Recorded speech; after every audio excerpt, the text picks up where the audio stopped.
Shalom e bem-vindos de volta ao Israel com a Aline. Nós estamos em Jerusalém e hoje a gente vai fazer uma jornada através da história do Templo de Jerusalém.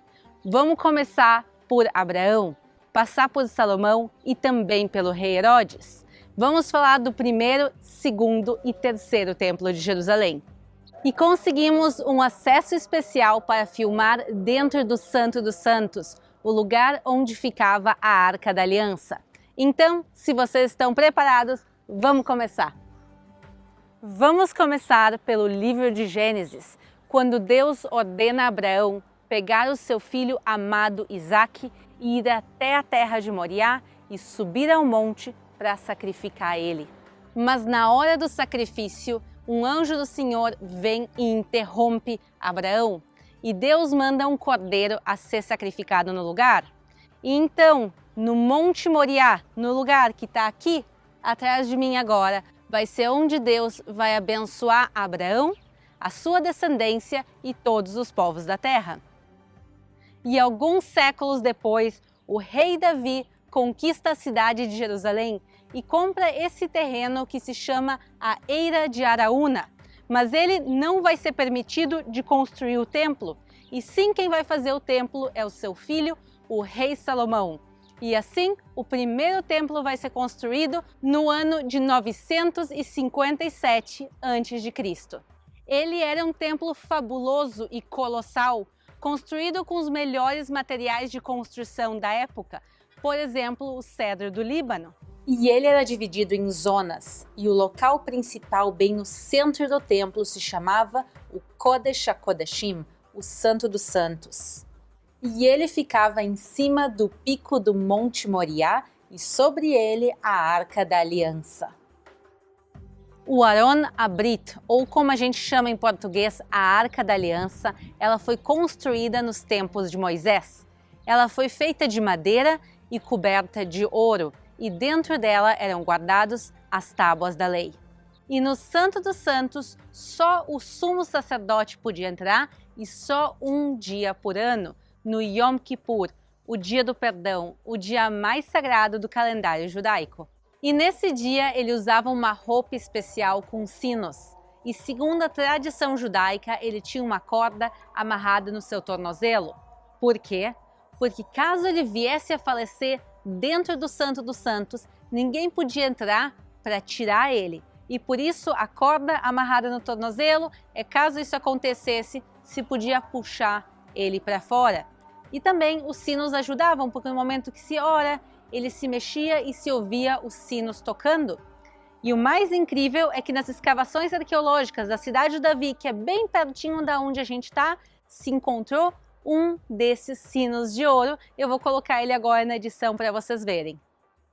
E depois de mais de 400 anos, os babilônios vão vir a mando de Nabucodonosor e destruir o Templo de Jerusalém e saquear ele. E entre as coisas que vão desaparecer é a Arca da Aliança. Mas o que aconteceu com ela? No segundo livro de Reis está contado sobre o saque do Templo de Jerusalém e tem uma lista dos objetos levados à Babilônia. Mas o que não está nessa lista? A Arca da Aliança. Então a gente já sabe de uma coisa, que provavelmente ela não foi para a Babilônia. E há algumas teorias de onde a Arca da Aliança pode estar. Uma dessas teorias está escrita no segundo livro de Macabeus, que é um livro deuterocanônico. O que isso quer dizer? Que ele é um livro aceito pelo judaísmo, mas ele não está dentro da Bíblia hebraica. E nesse livro está escrito que o profeta Jeremias pegou a arca e levou ela a ser escondida no Monte Nebo, que hoje em dia é na Jordânia. E segundo o Talmud, que é um dos principais livros judaicos, a arca ela nunca saiu de Jerusalém, e sim ela foi enterrada embaixo do Ezrat Etzim, que era parte do próprio Templo de Jerusalém, quer dizer, literalmente atrás dessa parede, que hoje em dia a gente não tem acesso ao outro lado, mas é uma teoria que a arca talvez esteja aqui nesse lugar. Outra teoria é segundo o livro Quebra Nagast, que é um livro sagrado para a igreja etíope. E segundo esse livro, a arca verdadeira foi levada para a Etiópia. e onde ela está guardada até os dias de hoje na cidade de Aksum. E tem ainda mais outras teorias menores, mas a realidade é que a gente não sabe onde a Arca da Aliança está hoje em dia.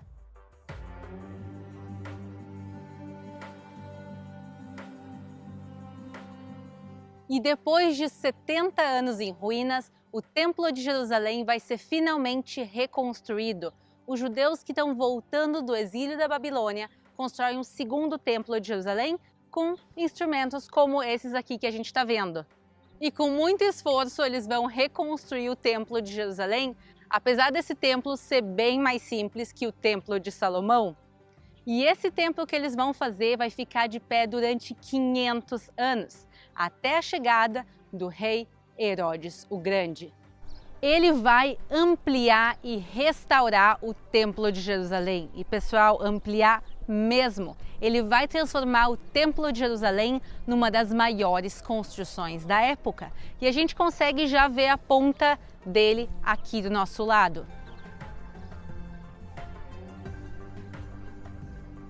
Só para vocês terem uma ideia do tamanho que era do templo, a lateral dele tinha 480 metros, quer dizer, quase meio quilômetro, e a altura era 46 metros, o que seria hoje em dia um edifício de 15 andares. Mas se a gente considerar todo o edifício desde a sua base, seria um edifício de 21 andares, isso há mais de 2.000 anos atrás.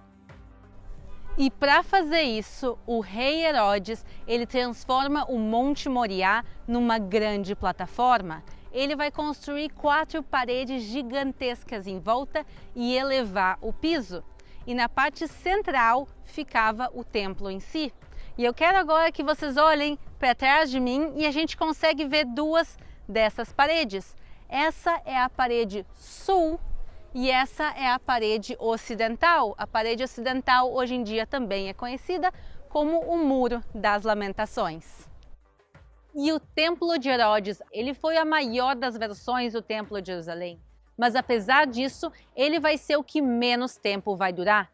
E no ano 70 depois de Cristo, menos de 100 anos depois da sua construção, ele vai ser destruído e saqueado pelos romanos. A pilha de pedras que a gente está vendo ali, literalmente são os restos do Templo de Jerusalém. Os romanos vão destruir e jogar as pedras de cima a baixo. E elas estão aqui paradas nesse mesmo lugar desde o ano 70. E para celebrar a destruição da Judéia, os romanos vão e constroem um arco chamado o Arco de Tito em Roma, que existe até os dias de hoje.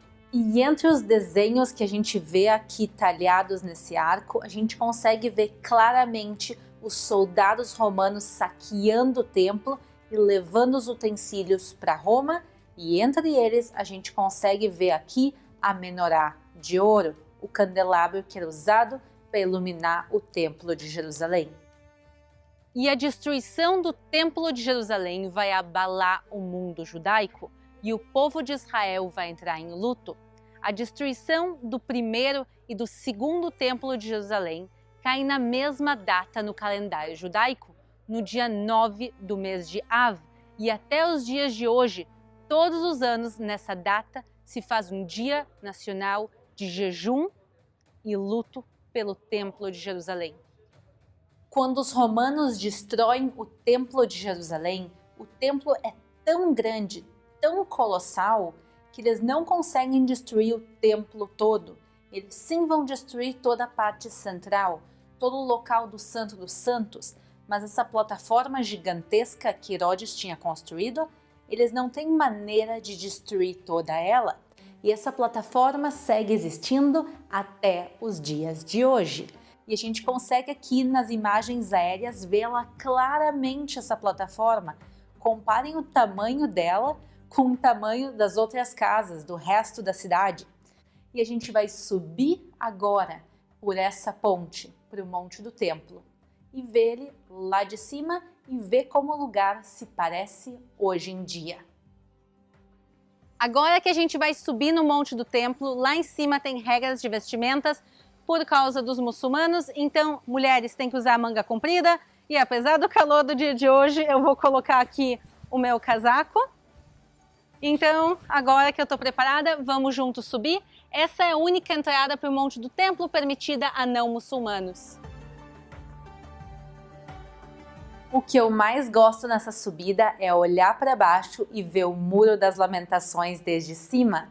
Lembrando que o Muro das Lamentações, ele é parte da estrutura do Templo de Jerusalém, mais especificamente uma dessas 4 grandes paredes externas que foram construídas por Herodes. Bom, eles me deram também essa saia para colocar, pelo menos ela está combinando com o meu casaco hoje. Mas a gente está agora caminhando em cima dessa plataforma e vamos mais conhecer a história desse lugar. E esse vai ser o templo que Jesus conheceu, e tem várias passagens dele aqui em cima, mas uma passagem específica eu quero conversar e mostrar para vocês, e ela aconteceu lá naquela ponta. E aqui é o pináculo do templo, que é a ponta sudeste dessa grande plataforma, e aqui aconteceu uma das tentações de Jesus, como está escrito no livro de Mateus, capítulo 4. Então o diabo o transportou à cidade santa e colocou-o sobre o pináculo do templo, e disse-lhe: Se tu és o filho de Deus, lança-te daqui abaixo, porque está escrito que os seus anjos dará ordem ao teu respeito e tomará-te-ão nas mãos. E agora que a gente olha para baixo, pessoal, vejam a altura desse lugar que a gente está. Mas vamos voltar a falar do Monte do Templo. O que aconteceu com ele depois da destruição dos romanos há quase 2000 anos atrás? E esse lugar vai ficar abandonado por séculos, até o ano de 638, quando o Islã conquista Jerusalém, e eles vão fazer aqui 2 construções principais. Uma delas é a Mesquita de Al-Aqsa, o terceiro local mais sagrado do mundo para os muçulmanos. E esse lugar é sagrado para o Islã porque eles acreditam que Maomé veio até aqui na viagem noturna dele, montado num animal chamado El Burak. O acesso a esse lugar é limitado a muçulmanos, então a gente está tendo o privilégio hoje de poder filmar aqui dentro, e a gente vai explicar daqui um pouquinho por que não muçulmanos não podem entrar aqui dentro.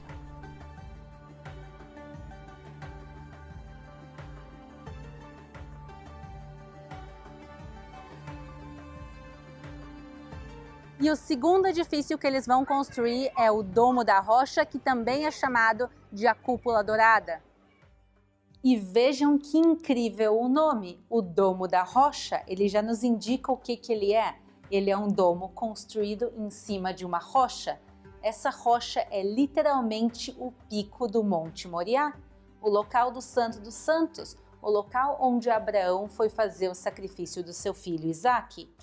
Então, isso quer dizer que o Santo dos Santos ele continua existindo e ele continua visível até os dias de hoje. A questão é que o acesso ao local é restrito.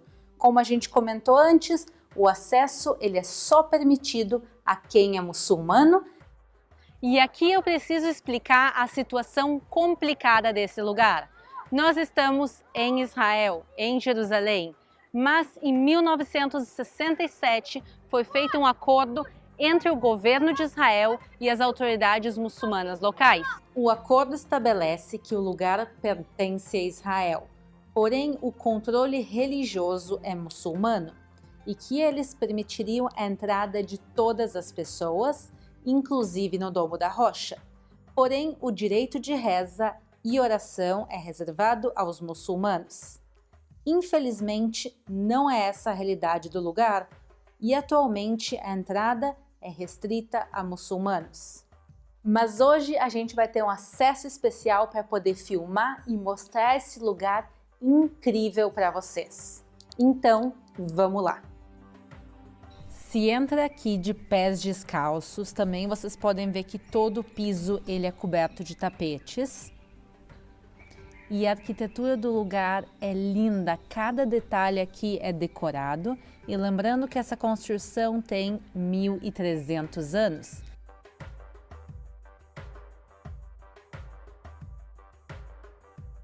E no centro dela, a gente agora vai se aproximar e a gente vai ver o que se chama de a pedra fundamental, o Santo dos Santos, o local do sacrifício, ou quase sacrifício de Isaac. E eu tenho uma surpresa para vocês. Embaixo desse lugar, a gente vai agora descer e ele tem uma parte subterrânea do Santo dos Santos. Não muita gente sabe disso, mas isso é como se fosse uma caverna que ela é parte natural e parte feita pelo homem. Então, essa é a parte mais profunda, mais central do Santo dos Santos que existe. E ela é conhecida também como o Poço das Almas.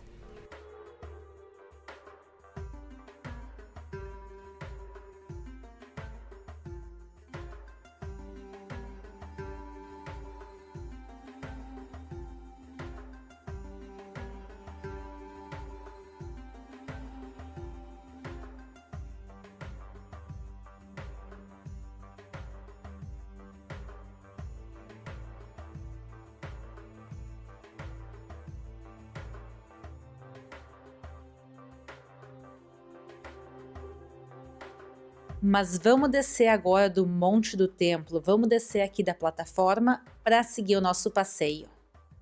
E agora vamos falar do terceiro templo de Jerusalém. Mas antes de dizer o que sim está acontecendo, eu quero falar para vocês o que não está acontecendo. Tem muita fake news rolando na internet e muitas delas referentes ao terceiro templo de Jerusalém. Um exemplo, essa obra aqui sendo divulgada como obra, por exemplo, do terceiro templo de Jerusalém. E ela não é. A gente está perto do templo, mas essa obra não tem absolutamente nada a ver com ele. E sim, isso aqui é uma obra de um futuro museu que está sendo construído aqui. Tendo dito isso, pessoal, tomem cuidado com as fake news, mas agora está na hora de saber o que sim está sendo feito para o terceiro templo de Jerusalém. E para isso a gente vai agora subir para o bairro da Cidade Velha de Jerusalém, para o bairro judaico. Vamos lá!